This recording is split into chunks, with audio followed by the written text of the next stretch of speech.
Hello, everybody, and thank you so much for joining us today. My name is Jonah from Spotlight, and today we are going to be talking to Michael. Michael, how are you doing? I am so great, Jonah. I'm really looking forward to this, man. I appreciate you guys having me. Oh, super excited, super stoked to have you. I know we were already starting to get into all of this right before we started the event. So excited to dive in. Want to call out William here is also excited. So join William in the comments. If you're here today, let us know where you're tuning in from, something you're excited to learn, how you heard about Michael, how you heard about Spotlight. You can also just say, hey, we love seeing all of that stuff. And throughout the presentation today, feel free to drop any questions you have in the comments. If we don't answer them right away, we're not ignoring you. We've set aside time at the end for Q&A, and we'll have a good chunk to try and get to all of those questions. And I know Michael has a lot to share with us today. So if you have to get up away from the computer or you have to leave halfway through, don't fret. All of this will be available in a replay. It'll be here on YouTube. It'll be on the Spotlight event page, and it'll also be emailed to you along with the course offer, which we'll talk about a little later. And last but not least, just to make sure that everyone is in the right place, like I said, we're talking to Michael and we're talking about becoming financially free with Airbnb Investor Academy. We're going to show you why investing in short term rentals is the fastest path to financial freedom. You can start with any budget or no budget at all. And a little background on Michael. Michael became financially free at age 27 by investing in Airbnb properties. He currently cash flows over 30K per month and teaches others how to do it successfully. Michael, I'm super excited to dive in. I am not the expert, so I'm going to hand it to you and we can get going. Awesome. Yeah, let's do it. All right, guys. So I already had a wonderful introduction. A lot of you probably saw me maybe on TikTok or Instagram, YouTube, maybe not. Maybe you've never seen me. But my handle is at Elefante6 if you want to check it out. So a little more background on who am I. I'm currently 29 years old. I'm married to my wife and we have 2 dogs. Our path to financial freedom started just over 2.5 years ago. I was working in a sales job. My wife was also in a sales role for a staffing company. And while we had kind of worked up the corporate ladder and started to make more money, we realized that we had no time freedom. And ultimately, it wasn't dollars that we were chasing that really gave us like that intrinsic motivation. It was really freedom of time to do what we love to do, which is travel and, create new experiences and really just grab our time back every single week. So very quickly learned about the aspect of financial freedom, right? Having enough money or residual income coming in every single month that pays for your living expenses or your desired lifestyle in perpetuity, right? Till the end of time. So usually when you're learning about financial freedom, real estate always is one of, if not the top thing that bubbles up on your Google search or YouTube search. So I started to learn about real estate and very quickly learned how to evaluate properties. And like most of you probably look at like single family homes, duplexes, maybe small multifamily, right? Little apartment complexes. Maybe you're on Bigger Pockets and you follow those guys. All really good stuff. But I came to realize that $200 to $400 of profit per door, how many investments would that take me to hit my financial freedom number? And everyone's number is different. My wife and I had a goal of doing it in 5 to 10 years. So we had just moved to Nashville in 2018. 2019 is when we made our first ever investment. That's when we really started to learn about Airbnb. And I started to crunch these numbers and kind of network with people around town. And I was like, if these numbers are real, we're all in. And sure enough, we set up our property and we were really all in. I sold my truck that I just finished paying off. It was like a dream truck. I still miss it because I had to have enough money to furnish it too. So all in with our savings. And then once we saw those bookings roll in, we were like, this is crazy. So we did everything we could to scale to the next one in 2020. And we bought a third one at the end of 2020. And then our fourth one was the spring of 2021. And those in 2021, we're averaging about $30,000 in cash flow. So that's after all expenses paid, the mortgages paid. That was our take home at the end of each month, which honestly is mind blowing. And we reached financial freedom within 12 months. And that was far exceeded our expectations. And I humbly say that because I know and I've seen other people I've worked with and other people just online. It's happening for other people out there too. And I think short-term rentals is possibly the best investment asset class that you could invest in our generation. So once we are launched, we're launching 2 more properties here in April down in Fort Lauderdale, Florida. One of them we're done with. We're just waiting on some permitting to finish up. And then I'm actually in one right now setting it up this week. That should be launched here in a couple of weeks as well. And those should bring us to at or above $50,000 a month in cash flow. So super stoked about that. So why short-term rentals? And you guys, I'll use short-term rentals and Airbnb kind of interchangeably. Airbnb is just the software and the marketing platform. The actual asset itself is a short-term vacation rental. Short-term rental is typically defined as renting for less than a 30-day period. The cash flow potential on a short-term rental typically is 3 to 10x what normal long-term rentals produce. And a long-term rental is, think you guys have probably all rented an apartment or a house before, right? You can make more with short-term rentals because travelers are willing to pay more on a per night basis, especially if they're celebrating a special occasion, going to the beach with family, than they are for their, per day or per month on a normal lease agreement. 1 to 3 properties can set you financially free. It certainly depends on the location and the size of the property, what strategy you're using. But I'm pretty confident that 1 to 3 properties can set most people financially free. And it did for us. I'm sure it can for you guys as well. The next best thing, on top of the cash flow, right? Cash flow is the number one thing we're going for with real estate investment, but building generational wealth. So when you're buying real estate, you're typically taking a loan out to acquire these assets. Whether you put 10, 15, 20 or more % down, you have a mortgage typically on a 30-year period to the bank.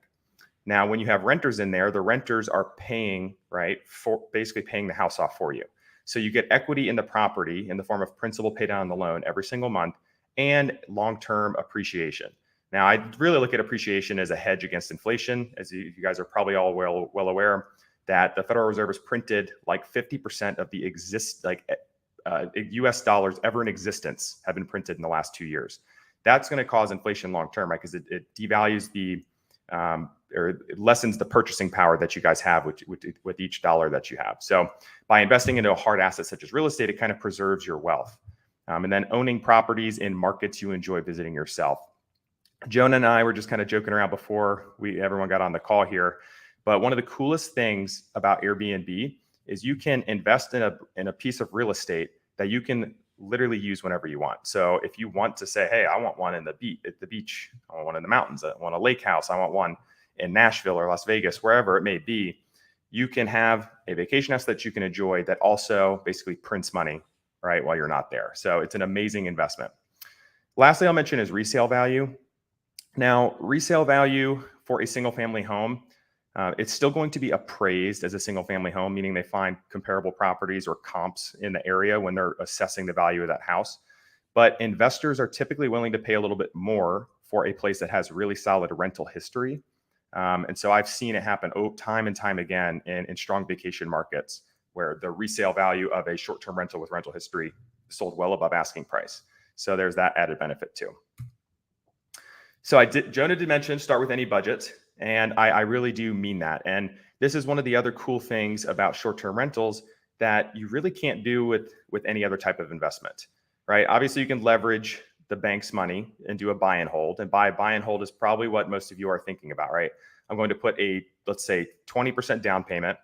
I have to pay for closing costs, and then I'm going to pay for furniture and permit fees and everything else to get it stood up and then rent it on Airbnb. Well, that also has the highest cost barrier of entry. Now, while you get the extra added benefit of equity long-term, which is what we all want, right? Build generational wealth. The cost barrier of entry can be relatively high because not everyone has a 10, 15, 20% down payment. So there's a strategy called rental arbitrage, which if you follow me on TikTok or Instagram, you've probably heard me talk about this. Rental arbitrage, try not to overcomplicate it. It's an Airbnb strategy that's been around long before Airbnb. Typically, it was called corporate housing, where companies would go sign a corporate lease agreement where the landlord or the property manager, homeowner would rent or sign a lease with an organization that would then furnish that place and then rent it out to either their own employees or to people traveling for work relocation, travel nurses, things of that nature that needed furnished places to maybe bring their family to, right? So corporate housing has been around for a long time, but a lot of people have begun to switch to rental arbitrage as a good place to start because it takes far less capital to get going. So you can approach a landlord or a for rent by owner, house, apartment, condo, whatever it is, and ask them if they're open to corporate lease agreements. I wouldn't mention Airbnb right out of the gate because they're going to get the wrong idea. But basically what you need to do is start an LLC, call it Michael's corporate housing company. I sign a corporate lease agreement, I furnish it well, and really the only costs associated with the strategy are any costs associated with the lease. So maybe application fees, first month's rent, and then furniture. So if you're doing a studio apartment, it can be only a few $1,000s in some cases to get going. So a much lower cost barrier of entry, pure cash flow play. And the cash on cash return, which we'll get into later, is usually far higher with rental arbitrage because less money out of pocket. Now, even if you're like, Michael, I have no money, like $0 to start, there's a really cool strategy called co-hosting, which essentially is you taking the role of a property manager. You could do it remotely, you could do it locally. And there's really two ways to go about co-hosting. You can approach someone who already operates as an Airbnb and either operates it themselves, self-manages, or they're paying a property manager, and typical property managers charge 20 to 35% of gross revenue. So you can undercut them and maybe start with 10% or even start for free for a month to see if you can earn their trust. Now, that's very difficult if you have no experience, because typically, if I'm a property owner, I want somebody with experience managing it and make sure it's doing well, producing good revenue. So the second way, and I've had college students do this that I've worked with. One example is a 22-year-old kid, had no money. He was working a free internship, and he took the rental arbitrage cash flow calculator, which is like an analysis template that I built. And he found places in Charlotte, North Carolina. And the way he found places for rental arbitrage, he looked on Airbnb and saw the listings that all look the same, like same floor plan. And he's like, okay, then he found that apartment complex on Zillow or apartments.com, for rent.com, whatever. And he put two and two together. And then he approached the landlord and said, hey, are you open to corporate lease agreements? Sure enough, they were, and got one signed. But he presented it to an investor and showed the breakdown and then his co-host fee. So basically, he took a new property, presented it to somebody, probably has a decent amount of money to invest. And it's not a lot for, a big investor to maybe throw 5 or 10 grand his way. That's going to produce them a very healthy return even after his cut as a co-host. So now he's up to 4 units in his first 3 months. So pretty fascinating way to get going, which is a good segue into the last point here, which is to partner with one or more investors on really any of the strategies mentioned above. So cash on cash return, this is the key investing metric and really the driving metric for all of my personal investments.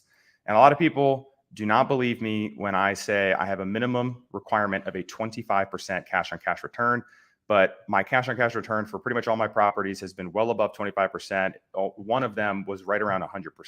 Now, certainly it depends what type of loan you leverage. Less money down, typically the cash on cash return is higher, right? But most long-term rental or multifamily investors seek an 8 to 12% cash on cash return. If you guys watch Bigger Pockets, 12% cash on cash return is like a home run. And for those that aren't aware, cash on cash return is just basically measuring the health of a real estate investment or a business. It is the total cash flow. So after all, like revenue minus all of your operating expenses, your cleaning fees, everything, minus the mortgage or the rent, right? If you're doing rental arbitrage, what are you left? That's your take home pay, right? Like that's your cash flow.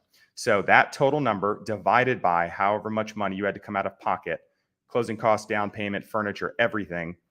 So cash flow divided by that number is your cash on cash return. So that's basically saying how hard is your money working for you. The reason I want 25% and 15 to 20% is excellent, obviously, but 25%, I want to double or triple what I would think I would get in the stock market or in a long-term rental investment, because setting up an Airbnb, once set up, is very easy to manage for the most part, but it does take quite a bit of effort to set it up and differentiate from competition. But I want to make sure I'm reaping the benefits of that.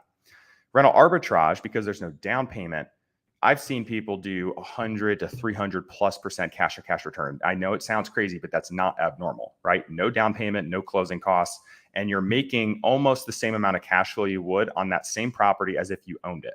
Now, you don't get the benefit of equity long-term, pure cash flow play, but you can scale much quicker doing arbitrage because it takes less money to stand up each investment.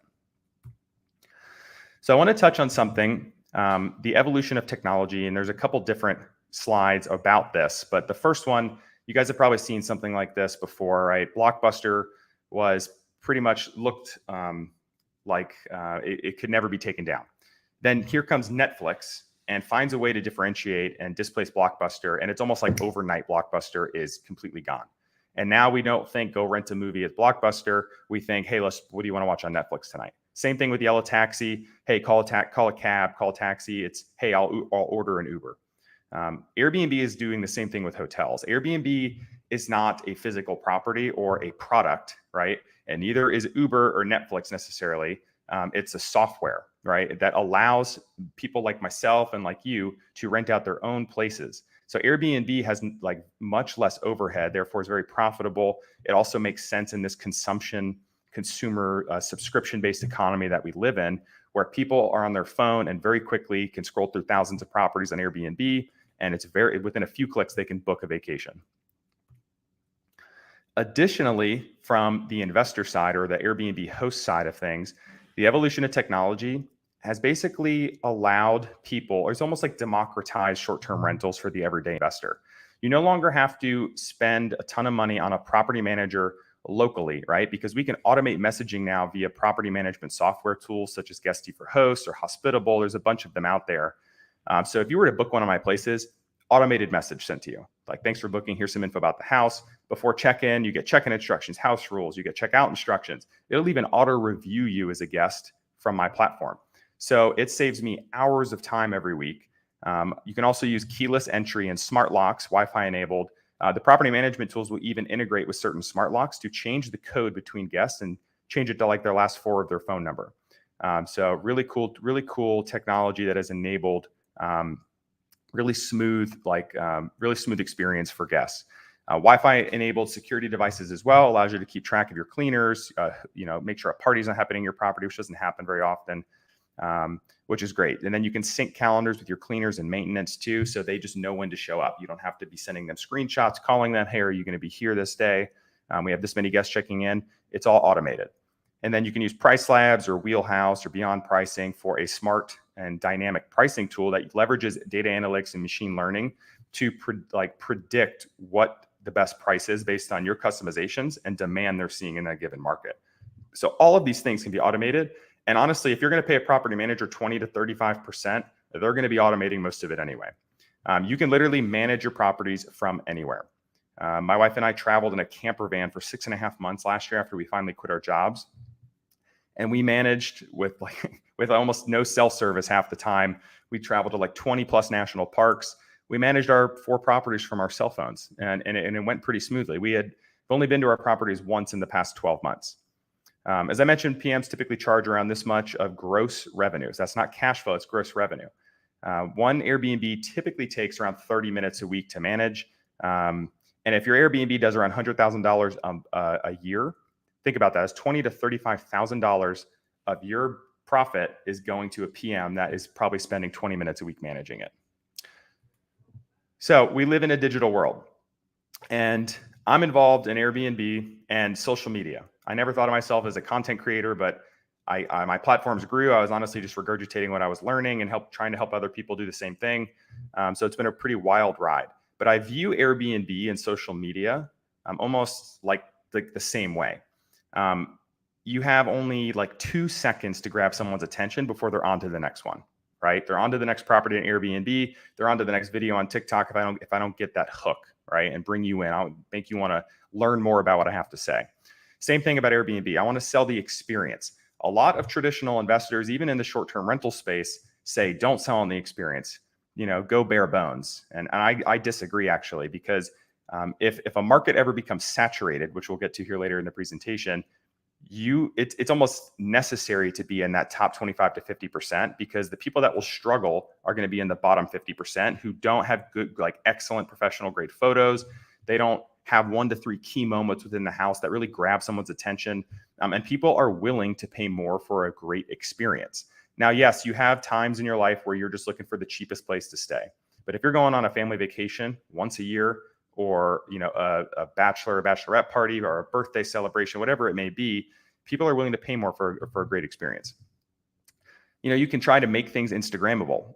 I've done murals. We do really fun outdoor spaces, like green walls, like light up signs. You guys can get really creative. But what I encourage you to do is go on Airbnb in any given market and look at, or even on AirDNA, and look at the top performing properties with the best reviews, And you're going to get an idea of what amenities sell well in that market and what features also sell well.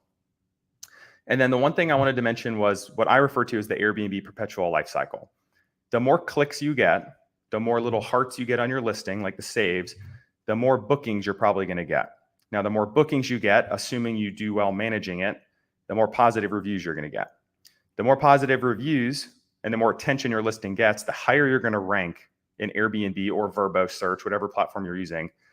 And the higher you rank in search typically leads to more views and more clicks, which lead to more bookings further out because your calendar fills up. Now, as your calendar fills up, you can start charging more per night because there is less available and the demand is there to support it. Now, it's kind of a weird thing that psychologically kind of like tricks our brain. Think about when you're shopping for something. If you see a limited supply and a higher price tag, you perceive value with that. It's no different with Airbnb. If I have only so many days available on my calendar and there's a higher nightly rate with a lot of positive reviews, people are probably going to still book that place. So more revenue and more cash flow for you. So this is AirDNA.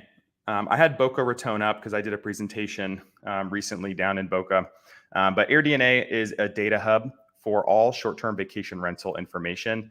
Highly recommend it. There's some other ones out there like Data Rabu, Mashvisor, all good info, but AirDNA is definitely the market leader. Very clean user interface. What I love about AirDNA is you can see the historical occupancy rates and the average daily rates.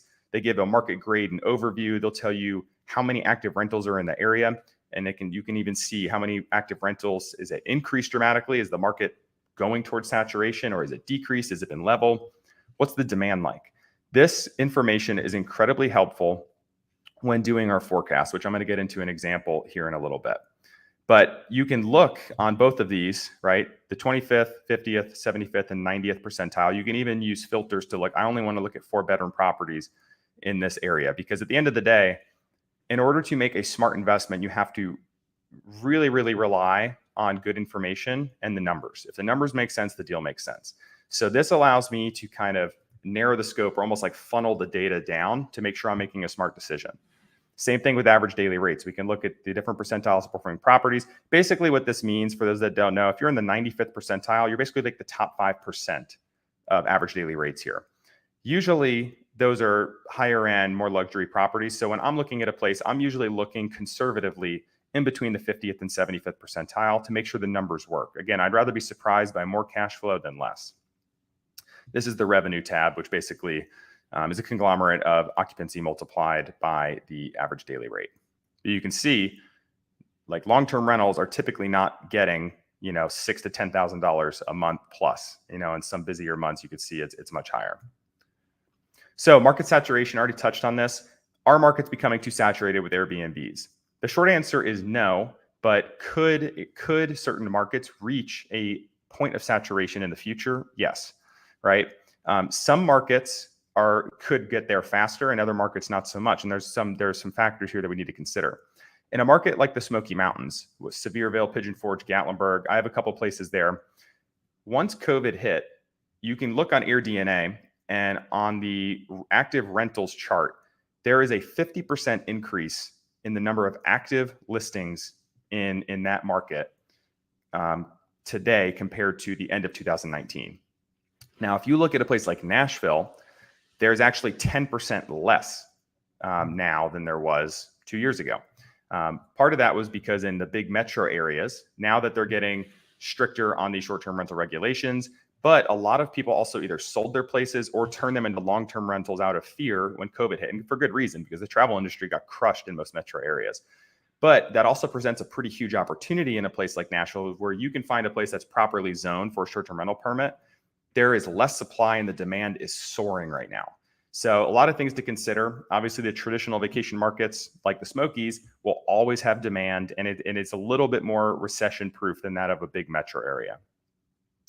So again, it stresses the importance of being in that top 25 to 50% of performing properties, because I honestly think if you reach a point of saturation, there's just going to be more listings that people have to scroll through, and there's more available. So people are going to click on the ones that have the better amenities, the better photos, the better reviews. And I think the people who are really going to struggle are in that bottom, 25 to 50%.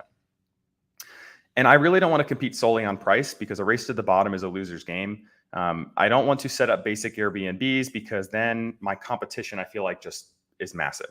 If I have, it doesn't have to be a luxury property, but if I have a place where that has special things that nobody else has, even if it's just like an accent wall or a really fun outdoor space and the photos are great, that's going to turn into really positive reviews, and not as many people. I'm not competing directly with as many properties out there. So I want to talk about how I personally evaluate properties. And this is a huge part of my course, Airbnb Investor Academy. Really the first, third of the course is evaluating markets and properties. But I want to walk you guys through a real example. And this is actually the property I'm sitting in today.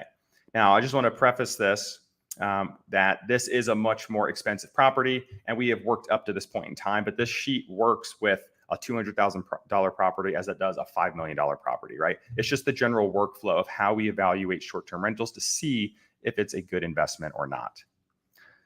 So hopefully this isn't too small, but basically you can see, let me just blow this up on my own screen. You can see we work left to right. All of the yellow cells are manual inputs and everything else is automated.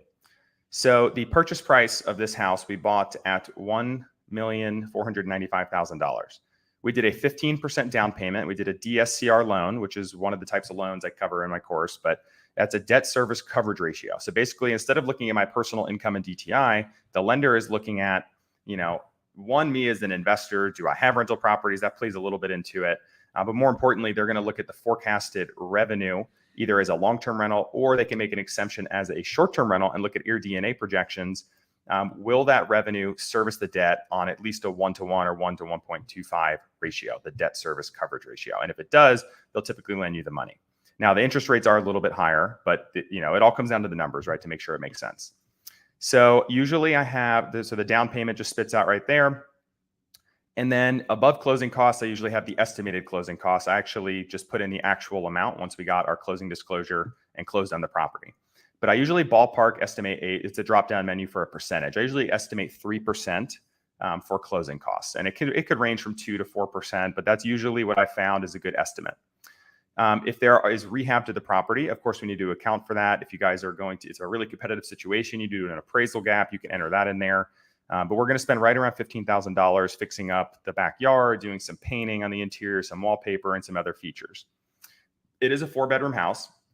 And typically this number for the estimated cost per bedrooms, which includes common spaces such as kitchen, living, dining, hallways, I usually ballpark about $5,000 per number of rooms. Now, you can certainly furnish a place for less, and you can certainly furnish a place for more. Since we're going for a higher end property, I wanted to spend a little bit more money on furniture and some amenities in here to make sure we're justifying our high nightly rate, which you can see is close to $1,000 a night. So we ended up spending right around $8,500 per the 4-bedroom, factor there. And then we have additional common spaces, patios, bonus rooms, etc. So we're going to spend an additional, $2,500, and I just put 8 spaces in there to give you guys an accurate representation. It's probably going to be actually right around $48,000. We're almost done furnishing, but we budgeted $55,000 for this investment. So this gets you to the total money invested, and this is really important when you're evaluating properties, because you have to know how much money do I need in order to stand this place up. And again, take this with a grain of salt. None of our investments have really been this high until recently. But we're planning on spending right around $323,000 for this place. So the average daily rate and the occupancy rate. We're going to go to Fort Lauderdale here, and this is on AirDNA. And this is where I come up with this information. This place, the location of it, if you go to the top property section, which you guys can see down there below Invest and Rentalizer, it says top properties. If you click on that, you can actually see on a map where the top properties are located, and you can see where the clusters are. And then you can actually click on their listings for Airbnb or Vrbo and look at their photos. What amenities do they have? So basically what we were doing is in Fort Lauderdale, we bought 2 places. We wanted to be as close as we could to those top performing properties and stay within our budget. All the properties here that were top performing had an outdoor pool. They had an outdoor kitchen or a grill station. Some of them had pool tables. They were furnished like a little bit more luxury. So that's where we came up with the location and how we did this investment in particular.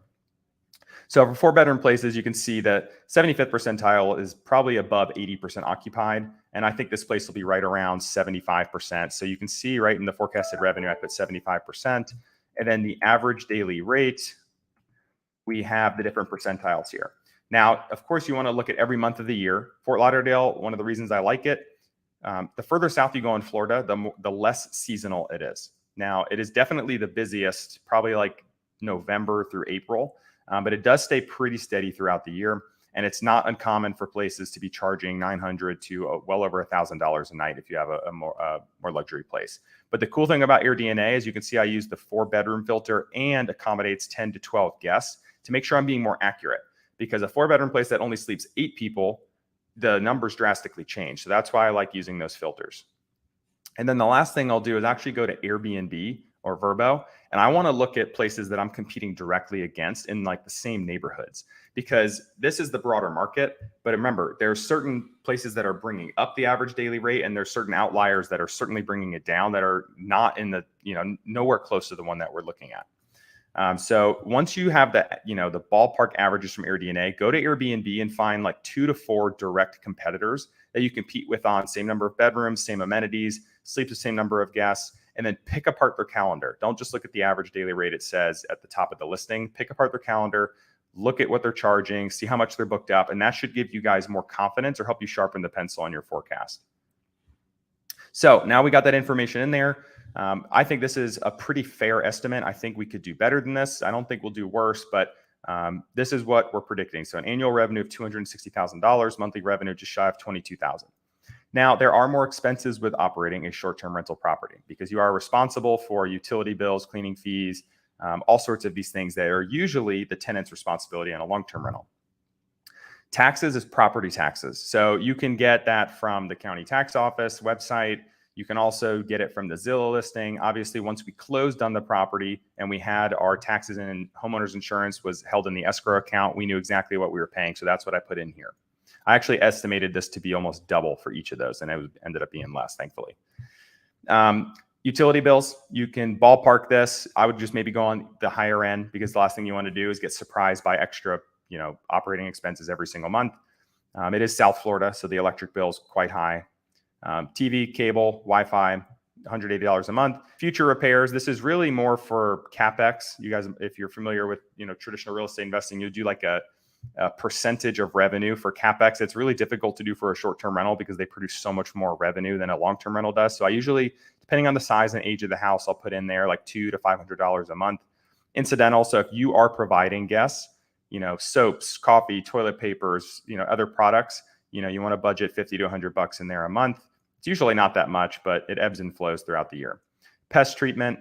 And then for this particular property, we have pool and landscaping. I actually don't think it'll be this much, but I just wanted to make sure we're, playing it safe here.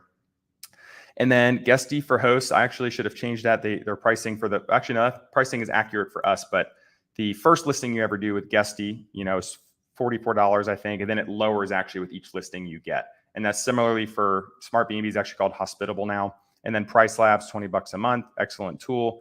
And then we do have a city permit, right? Most cities have a permitting process for short-term rental. So I just take that and I think it's $350 a year. And I just divided that by 12 just to make sure I account for it. And then if you were not going to self-manage, or if you were presenting a property to another investor and you plan to be a co-host, you can put in your co-host fee or your property management fee here. And that will automatically calculate what you would take home each month or what you had pay to a property manager each month as well. Airbnb currently takes 3% for hosts, so I have that automatically taken out of revenue here. So total OPEX down here, and that will spit out your net operating income. But we do have to account for principal and interest and a PMI if you have it on the loan. So what we do at the bottom left here, you can see the mortgage calculator. You can even build this into a spreadsheet if you want to do that, but I just like using this calculator because it's super easy to use. I put in the purchase price, the down payment, and then our interest rate, and that will spit out the principal and interest. And then I just delete whatever it estimated for homeowners insurance, property tax, HOA, because none of that was accurate. So $7,017 a month. I know it sounds crazy expensive, but if we look at how much cash flow, this is how much, right? This is our revenue minus our OPEX minus principal and interest. This is how much we expect this property to make us per month. Now, that sounds amazing, but what we really need to look at is cash on cash return. Remember, that is the true health of the investment. So cash on cash return, 39.33%, which is an amazing return. And what I love about short-term rentals is there's wiggle room, right? And I'm going to show you guys, I do a low and a high forecast too, to kind of see, like almost stress test the investment. But the other thing I wanted to mention, right? Cash on cash return, is, remember, annual cash flow here, 127,000 divided by the dollars we have to come out of pocket to get into this place, 323. So 25% was my targeted return. So I'm very, very happy to see that number. And then the total return on investment, this is looking more holistically at the true benefit of owning and holding real estate assets over time. So not only are we going to look at our cash flow, but we also have to look at any forced appreciation. So if you did any rehab to the property, what is the new estimated appraised value of the property? What do you think the property is worth if you did a bunch of work to it? If you didn't do any work, you would just put in the purchase price for the first year. So it actually appraised at 1.5, so an extra $5,000 in equity right off the bat. And then I usually just do a 3% baseline of annual appreciation. That's kind of just a hedge against inflation.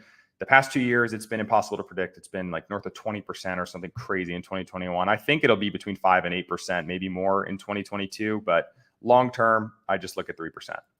So that gets your estimated appreciation in year one of 45,000. Again, the beauty about owning real estate or purchasing real estate is you leverage, let's say 80% of the purchase price, right? You take on at 80% loan to value. So you put 20% down.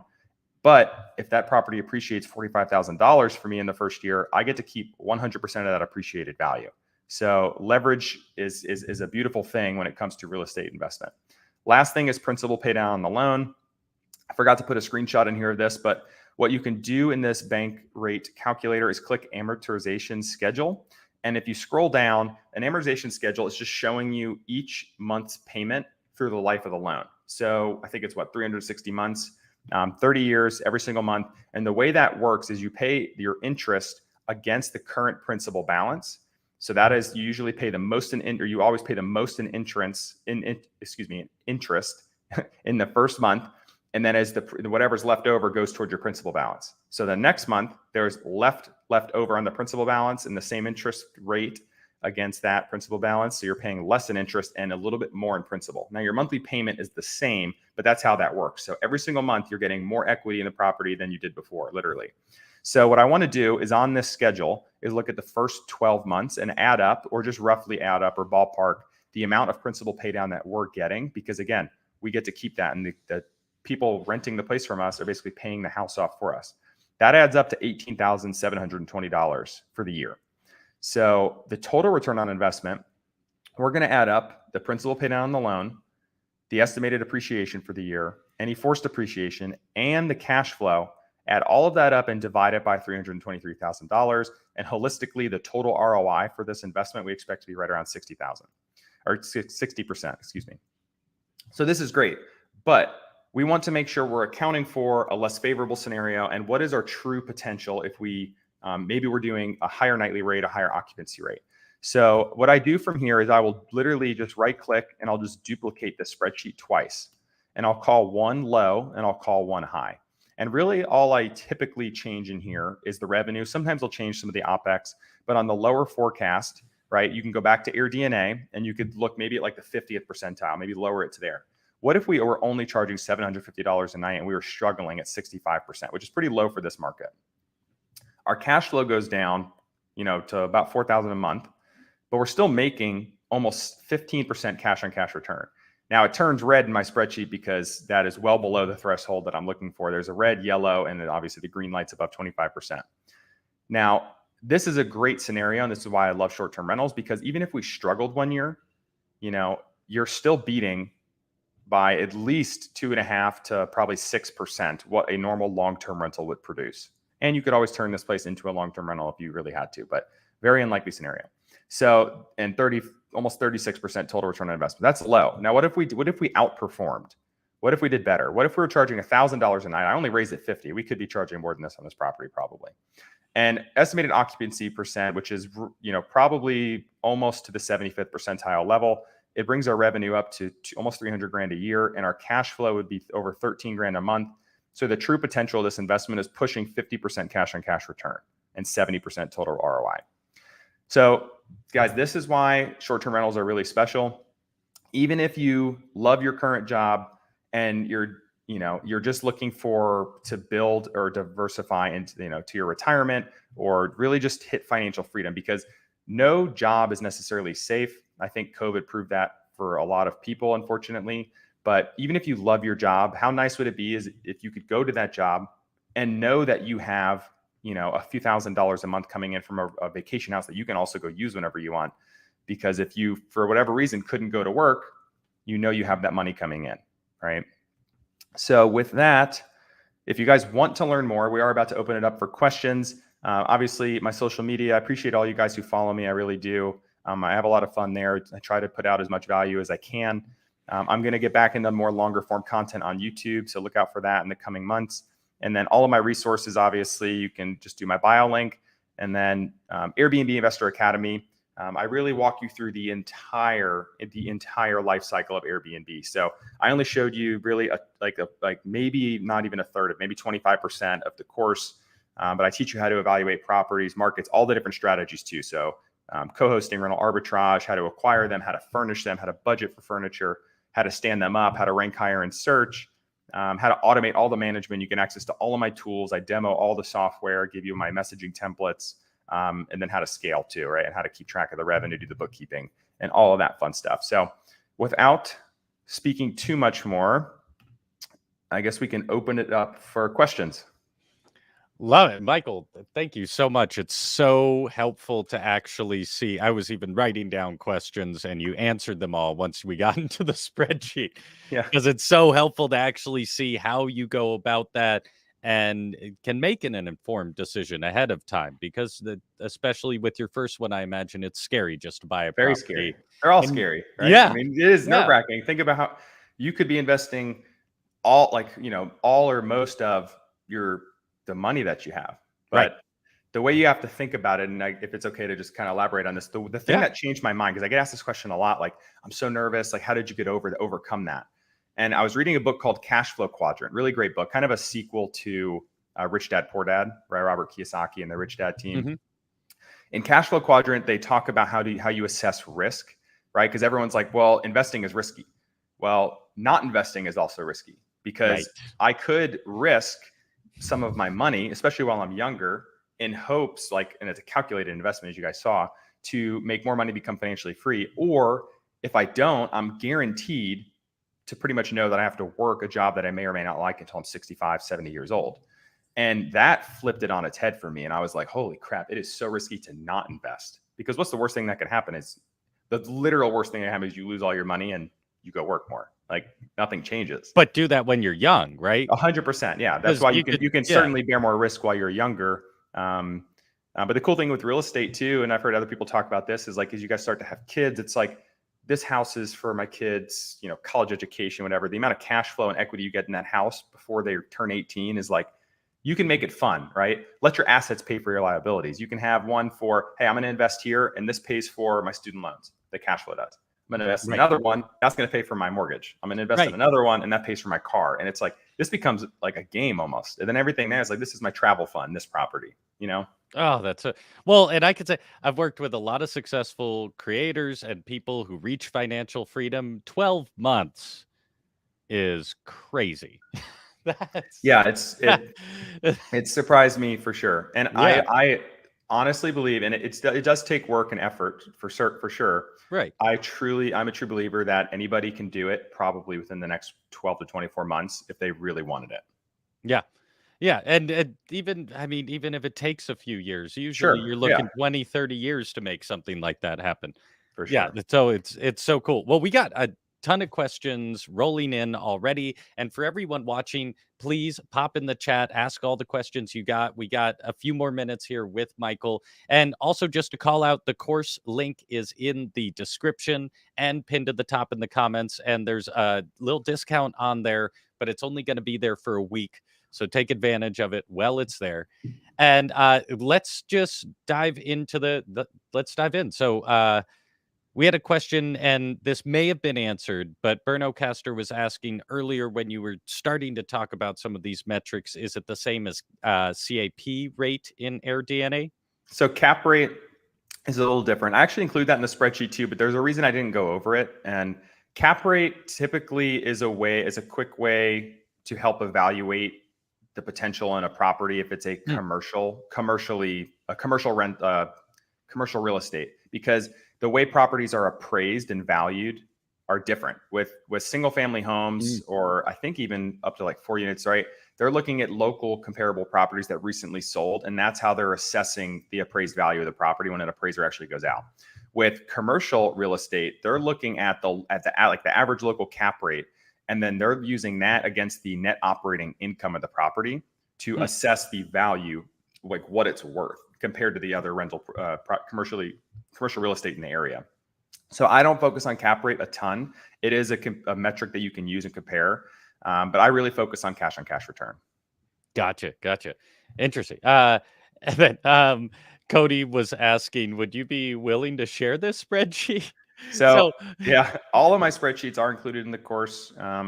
I understand if not everyone's ready to dive into the course, so I do make the spreadsheet available for just a small fee. And I always encourage people, if you want to build your own, go for it. But if you want mine just for the convenience of it, I do have it in my TikTok bio link. So if you want to use that, you're more than welcome to go grab it. love it. And I saw earlier, I was checking that you have a few spreadsheets available there, right? Yeah. Yep. And even Cool. ones that are not available in the bio link, there's a ton more in the course, right? As kind of like the Right, full package in there. Yeah. right. Uh, and then question from William Craft09. Would you think of what do you think about rehabbing currently bad performing Airbnbs? 100%. I've done it before and it works amazing. Typically, so and this is the other really cool thing about real estate in general. If you find a property that needs some work, like our last 3 properties that we bought before this one, they all needed some level of rehab, and they're less competitively bid on than turnkey properties. Turnkey properties are Hmm. great if they're sold fully furnished because you can kind of like finance the furniture essentially. But if you find a place that needs work and you have the investable capital to do it, once you rehab it, you're forcing appreciation on that place. So 6 to 12 months down the road, you can tap into that equity. Because let's say and I'll just give you our example. We did this on a few properties. This entire purchase, though 300 and something $1,000, was tax-free money we pulled out through cash out refinances on 2 of our other investments that we've had for the past year or 2. And Right. so that's the cool thing about real estate is you scale and grow, you could tap into that equity to go buy more. So I love the idea of rehabbing either bad performing Airbnbs or one that has never been an Airbnb. It just has a ton of potential. So yeah, I say it's a great idea. So do you, if you're trying to do that, you actually just go make an offer on an Airbnb? Yeah, you can. Yeah. Yeah, I mean, it would usually be listed for sale. I mean, you could Got always cold call into a property owner and ask. A lot of wholesalers do that and go find a distressed property and to find one that maybe someone's willing to sell. But usually it'd be something that's on market, or you're working with a real estate agent that finds an off market property. That's a good opportunity. That's so cool. Love it. And then a few people asked a question in this vein, but Anthony was saying AirDND or AirDNA is an expensive membership. If you take the investment course, do you get access to it? And also, are there kind of follow up question like, are there tools you can use for free? How do you get around that like Yeah, I heavy don't know where investment the right away? $15,000 membership. I I don't don't know know. I don't know that. where you're seeing that, but AirDNA lets you purchase per market. You can also get custom quotes per like region, per state. I do have a USA wide subscription, which is a custom quote, but is nowhere near 15 grand. So if you're interested in a custom quote, just reach out to the AirDNA team, and I'm sure you try to negotiate on a price with them. I will say the tool is worth its weight in gold because it helps you make smarter investment decisions. It's priced per market and per size of market. So I think the cheapest subscription is either $20 or $50 a month, but Hmm. you can, and then up to like 100 or 120 bucks a month. I know it sounds expensive, but if you guys are ready to go invest thousands of dollars, if you just spend a couple $100 on maybe 3 different markets you're looking at, if that helps you make $1,000 more a month in cash flow by making a smart investment into this market versus that one, or a 3-bedroom here instead of a 2-bedroom because of the data shows it's a better one, then that's worth its weight in gold. So I wouldn't shy Right. away from spending money to help you make better investment decisions. I think it's well worth it. And that could come obviously, what's said here is not financial advice, but Yes. that comes, uh, maybe you make that investment after you've gotten pre-approved for a loan, you already have an idea of the kind of Sure. property you're looking for, right? It's Yeah. not the first thing you do. Yeah, yeah. And I do have, maybe they're referring to 15 grand. I do have a one-on like an annual coaching program that I do literally one-on-one with me, like as many coaching calls as you need, Zoom calls. That's $15,000. It comes with the course, but that's direct access to me. I walk you through everything. Those are really ready for people who are ready to just go crazy and scale. Like, let's get after it. Um, but I do have access to obviously the whole US. So with my one-on-one coaching, I do, I can send people screen recordings of certain markets. When we do Zoom calls together, obviously I can run through markets and evaluate properties together. So that's what, I'm sorry if I mentioned before, I don't know where you got 15K from. I think I remember now. I get it. So Oh, God. yeah, yeah. So sorry about Well, that. no, no. And Justin was saying, I have the down payment ready. I've found a property. What is the very first step before buying? So just run through the property analysis and then stress test it. Make sure you're confident in the numbers. Find Airbnb comps online as well, just to make sure you're in the right ballpark of average daily rate and occupancy. And then once you're ready to go, work the real estate agent locally, right? The seller pays for their commissions anyway, so they're basically free for you to use. And then craft an offer that's competitive, depending on how competitive the situation is, how many other offers there are, depends on what it could be. But I wouldn't wait. If you find the right property, the numbers make sense, you have the capital ready to go, and you are confident in it, then I wouldn't wait, because someone else will probably scoop it up. Inventory is very low still right now, so places are usually flying off the shelf. Right, right. And combining two questions here a little bit, Brandis was saying, how much STR income history do you need to qualify for a DSCR loan?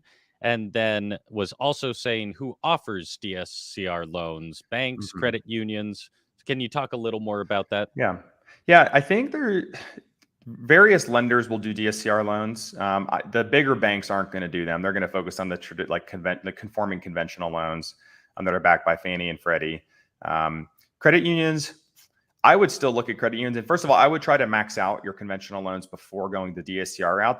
They're more like favorable, right? Because they're usually a little bit lower interest rate, better terms. But for DSCR loans, you don't necessarily need rental history or even investor history. But most DSCR lenders will first look at the long-term rental potential. And they're going to look at comps in the area. When you get an appraisal back too, they do a sales, I think it's called a sales based approach, where they're actually looking at what other places are renting for locally. And then they're using that data to give you a projected rental income as an unfurnished long-term rental. So if you can qualify on that DSCR, like the debt service coverage there, that's what they're going to do. Certain lenders, I will mention a few. The One Brokerage is who I've done like 5 with. They're fantastic to work with. If you reach out to Ricardo Carrillo on Instagram, just tell him I sent you. He's a great guy. They've had the best programs available. Now the DSCR lenders, because these are broker, right? The lenders they work with, they change the requirements up fairly often because things change over time. So just be aware of that. And some other ones that do short-term rentals specifically would be Vizio or Host Financial. So I'll just stop there on that. Got it. Hopefully that helps. Yeah, and I'm just going to tag in this question because it's relative to the DSCR loans as well. Planning to purchase a highly competitive Southwest Florida, planning to do a DSCR loan, and we are worried about the appraisal step. Are those loan appraisals a little more liberal when compared to a traditional loan? So I don't think they're just going to hire a local appraiser and they're going to appraise it probably the same way. Hopefully it's an appraiser who has done rental properties before, right? Because the sales-based approach, the really sad truth about appraisals is it's really subjective, and it really depends who you get, right? We've had appraisers in the past few places we've done appraisals on. Some of them came back, they didn't even use the same number of bedrooms or square footage. And I was like, how did you just pull this out of a hat? Because so they claim that it's hard to find the same or comps like in the same neighborhood, right? Because they try to start really close by first, because each zip code could be something very different. So it's hard to answer that question. Yeah. But hopefully, I would speak with your lender, and if they're doing the DSCR, like the coverage on a long-term rental, ask them if they do exceptions as a short-term rental too, because some of the lenders will, some of them don't though. Just be aware. So just asking those questions, making sure that they're familiar with this kind of Yeah. And then the way you want to hopefully, run the I process. don't know how they honestly hire appraisers. Usually the lender orders the appraisal for you, but seeing if you can order it from a company that has done investment properties before, it may help. No guarantee though. Gotcha. Cruising along here, Ralph was asking, I use AirDNA a lot. What would you say a good number is for rental demand? Over 70, 80? more? So I guess I would need clarification if it's set, if you're looking at the score on the overview page, or if you're looking at, is that the percent occupancy number? I would say, again, this really comes down to the investment analysis, because just because a place has 80% occupancy doesn't mean it's a great an investment area, because your cash on cash return may not be great. Maybe it's 80% occupancy, but it's $100 a night on average, right? And the Right. purchase price may be high. Right. Or you can find a place that's only 55% occupancy. Maybe your average daily rates are a little bit higher, and your numbers just work out to where your cash on cash return is there. So I would focus on the investment analysis and use what you get from your DNA to help justify the investment. Or honestly, that template really just helps me eliminate properties quickly to get to the better ones. And then I can really kind of hone in on the numbers. Right. Right. Love it. Quinn is asking, what is your understanding of SP zoning in Nashville? Um, I don't even know if I'm not familiar with all of like the little acronyms or whatever they're called, for the zoning, like specific zones in Nashville. I would honestly rely heavily on a realtor who understands short-term rentals. I've used Steve Fry there. There's several good realtors in Nashville that do a lot of investment properties. But yeah, the zoning, like in order to get a non-owner occupied permit in Nashville, it has to be zoned in accordance with whatever zones they currently allow. I know they just got a little bit tighter on those rules January of 2022. But yeah, my suggestion would just be to work with a realtor who can honestly take some of that off your plate. Let them do that work and just feed you properties that are zoned accordingly. Right. And I'm going to tag this question because it's a little similar. But Eric was asking, if a city bans Airbnb rentals, do the existing ones get grandfathered to continue, or would you turn it into a long-term rental? Are you worried about that? What's your kind of plan as far as that happening, For if it sure. does? For sure. Yeah. That's like a benefit of the Smoky Mountains. And even a place like Nashville, they make it tighter on restrictions, but Nashville is so, and the whole state of Tennessee is reliant, honestly, on like the Smokies and Broadway, basically Broadway and Nashville, on the tourism money and the tax revenue that they bring in. So I doubt they would ever completely outright ban them. One, they would probably have class action lawsuits on their desk the next day, because there's 8,000 rentals in Nashville, right? Hmm. That's a lot of people that would be really pissed off if someone outright banned it. Now, in a metro area, if there have been cities, I believe, that have banned it, usually they do like a grace period, or most of them just do grandfathered in older permits, Right. right? So if Right. you were to ever sell that place, no one else could ever rent it out again as a short-term rental. Only you can. So I would honestly hold on to that thing as long as possible. Pass it through the family, right? Yeah. Yeah. But the thing I would Yeah. do next, right? Because short-term rental is usually less than 30-day rental at a time. What I would do next is a midterm rental. The traditional corporate housing model, do travel nursing if you're in a metro area. Mm.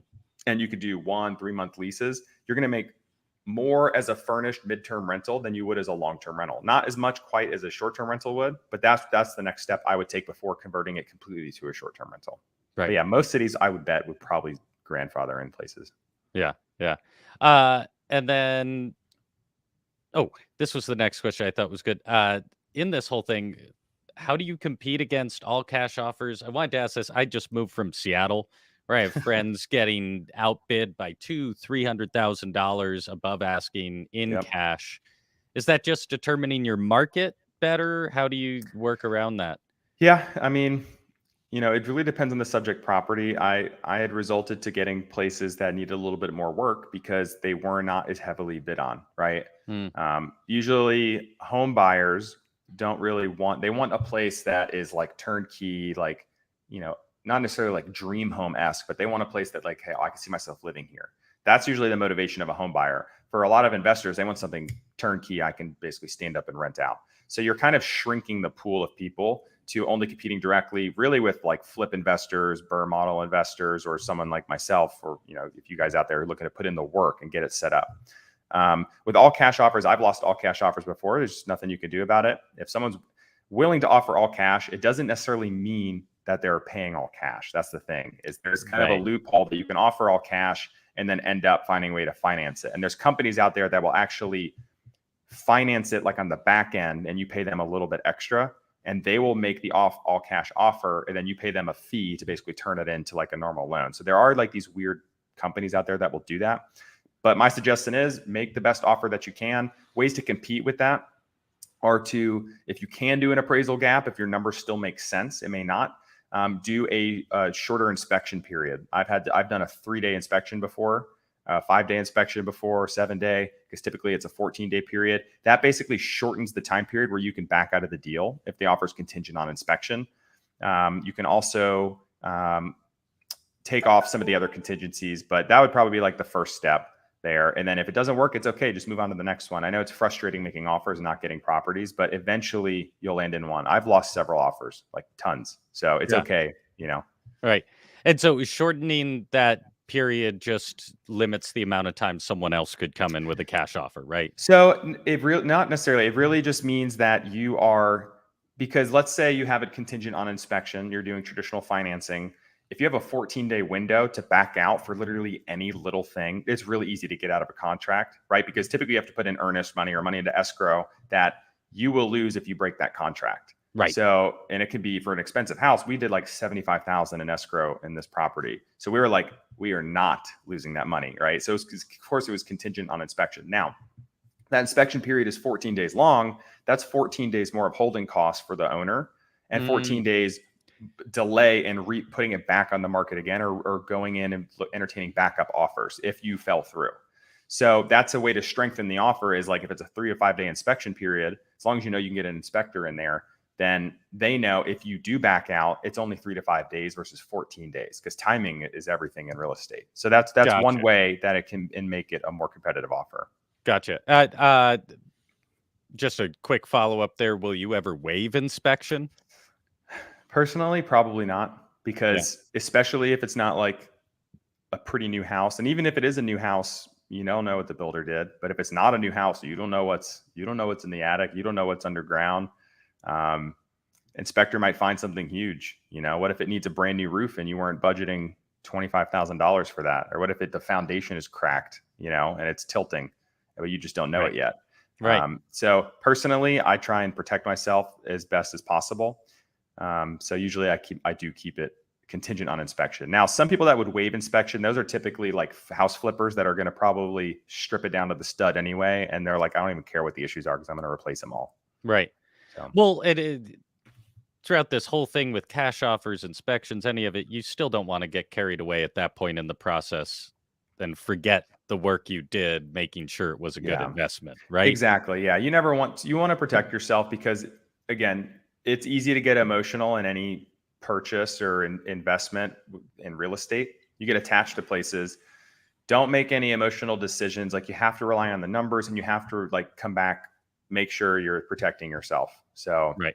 You know, unless the offer, like you are 100% confident, I will never tell anybody to waive inspection. Like that's definitely your call. I usually just make sure it's contingent. Yeah. Don't buy a car without taking it to a mechanic, right? It's like, yeah. We have just a couple more questions if you're cool with it. Yeah, for sure. Naranas was saying, we just launched 48 hours ago using IGMS. How long did it take you to become fully automated through your PMS? I'm not familiar with IGMS. I've heard that term before.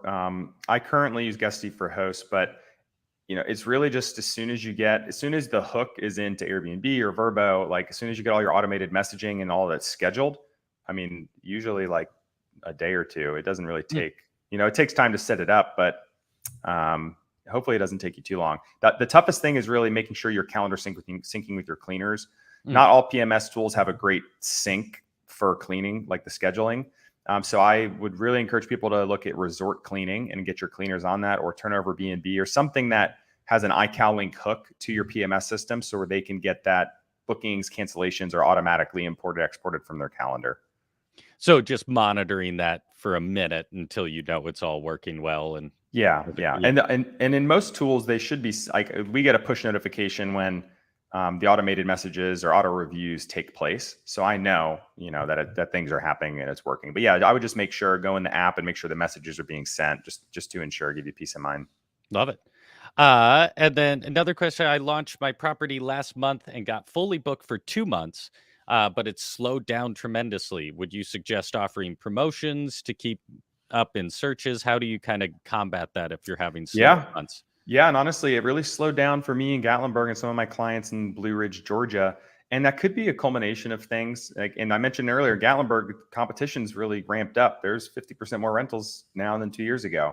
And then you have higher gas prices, which could place a little pressure on certain people who are now more reluctant to drive to places Mm, because things are more expensive, right? And I imagine plane tickets are more expensive too because jet fuel isn't getting cheaper, I imagine, and other things, caught putting inflationary pressure on the economy. So, yeah, what I would do is not just in the short term, but maybe longer term, like 2 to 3 months out, what your typical booking lead time is. I would just adjust on price labs or what pricing tool you're using. I would go ahead and discount it slightly to see like at what threshold people are willing to book at. Because the last thing you want to happen, it's happened to me before, is if I don't get booked and I'm being really like not stingy, but just like whatever, like firm on my prices. If it doesn't get booked and the booking lead time shrinks, it's almost past the point where there's not a lot of last minute demand in some markets. So you may not scoop up a booking even if it's discounted. mm, So if you're willing to, I would maybe just try and fill up the calendar a little further out.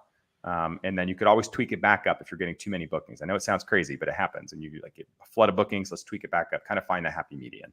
right, right, Hopefully that helps. But you can run promotions in Airbnb, which I would recommend taking advantage of because they will bump you higher in Airbnb search.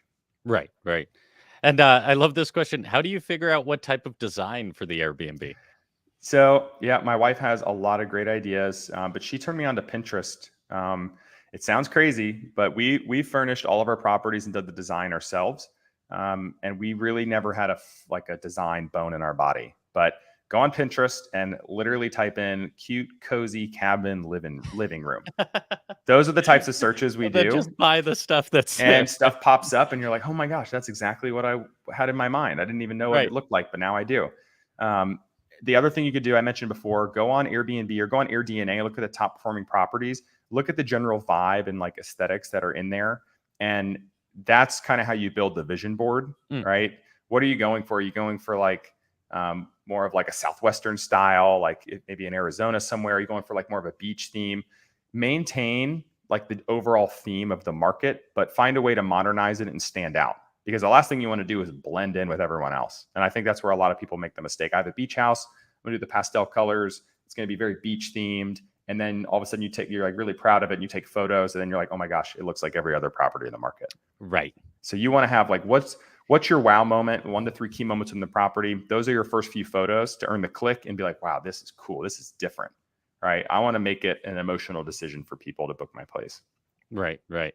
And then last question we have time for here. How would we determine if we are ready to do one-on-one coaching? Also, do you offer one-on-one coaching? Are there ways to like if people really want to dive in and get your Yeah. help? Yeah, actually, two things. I do offer one-on-one coaching. It's not cheap just because I value my time and I want to make sure I do provide a ton of value in those sessions, of course. But I do have group coaching also, like a group Hmm. mentorship in Discord, almost like a mastermind group. That's much cheaper, and you actually get a weekly live Zoom call with me too, which I cover a lot of the same stuff. So, and I'll even have guest speakers on there, like subject matter experts come on. We ask them questions. You ask me questions. I'll do ear DNA. We'll evaluate properties together, go over everything. It's really just like a knowledge share situation. And as people grow and learn, I have a lot of people that join that group and got their first Airbnb too. So aside from the course, the next thing would be probably group mentorship, I would say is a great place to learn. Love it. And where should someone be? When are they ready to take advantage of? Yeah, sorry, I guess I didn't really answer that. No, no, So no. it really depends. It really depends on what you think. I mean, if you're like at the beginning stages, but you just don't know what to do, right? Mm, I mean, I would try and consume as much free information as possible. I always encourage that for people before you spend money. But when you're ready to be like, okay, I need help deciding between 2 or 3 markets, and then I'm looking at a few properties, but I don't know if this is like a good opportunity. I will never tell you to go make the investment or not because I'm not providing you financial advice, but I will encourage you like, hey, the numbers look really strong here. Like right.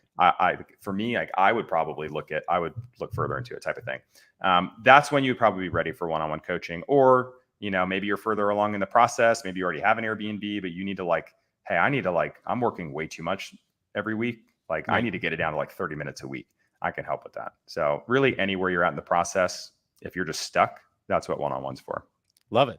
And then, not a question, but last thing we'll leave on a note is Tiffany was just saying, I just bought the course and I'm 15 videos in and so highly recommend it. It's so informative. So just love seeing when we have people here at the lives who are Yeah. already like absorbing the subject matter.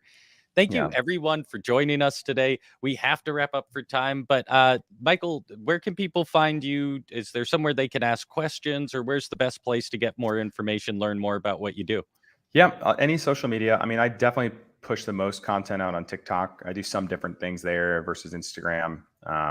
So that's a great starting point. And then I try to answer a lot of DMs on Instagram, but I do get a lot. So sometimes I can't really get to them all.